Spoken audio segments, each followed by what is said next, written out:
హరీష్ రావు నీ పొలిటికల్ డ్రామాలు ఆపు. నిన్ను నీ మామ పట్టించుకోవట్లేడా, మీ బామ్మర్ది పక్కన పెట్టిండా, లేకపోతే నీ రాజకీయ అస్తిత్వం ప్రమాదంలో పడిందో తెలియదు. కానీ ఇవాళ రైతు బంధు ఇవ్వకుండా నిలువరించిందే, రైతులకు రాకుండా చేసిందే నువ్వు.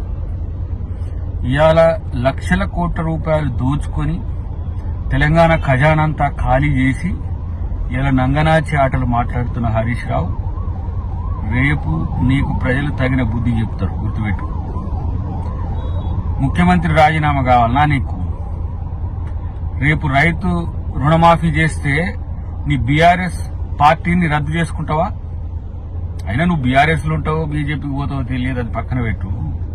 ఇలాంటి పిచ్చి నాటకాలు ఆపి, ఇలాంటి జిమ్మిక్స్ ఆపి ఏమైనా చెయ్యండిరా నాయన మీరు ప్రజల కోసం.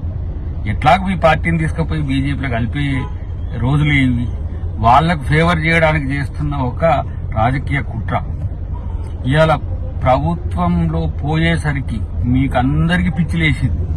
ఒక్కొక్కడు ఒక్కొక్క తీరుగా ఇవాళ స్పందిస్తున్న తీరు మిమ్మల్ని ఏ డాక్టర్లు చూపించినా బాగా పరిస్థితి లేదు. మీ మామ ఒక తీరు, నువ్వొక తీరు, నీ బామ్మార్ది ఒక తీరు.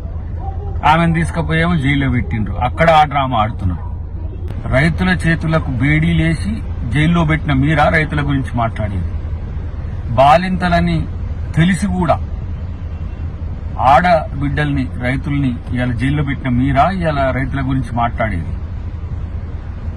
6 కాలం కష్టపడి పనిచేసిన వడ్లు ఈరోజు రోడ్ల మీద ఆరబోసుకొని మొలకలెత్తినా పట్టించుకోకుండా రైతును నష్టం చేసింది మీరా ఇవాళ రైతుల గురించి మాట్లాడింది?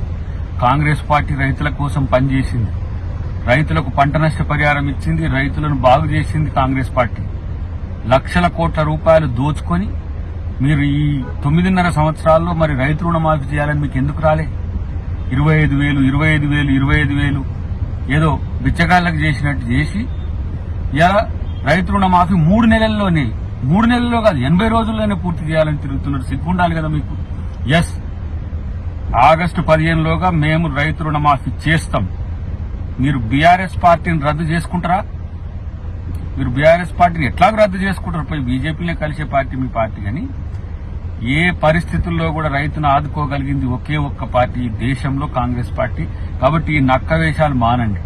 మీరు ఎన్ని పిల్లిరుగంతలు వేసినా మిమ్మల్ని ప్రజలు పట్టించుకోరు. కొత్త రూపాలు వేసుకొని వివిధ రూపాల్లో వచ్చినా కూడా ప్రజలు గమనించరు, మీకు తగిన శాస్తి చెప్తారు. ఇప్పటికైనా కొంచెం బుద్ధితో ఉండండి అని చెప్పి హితం.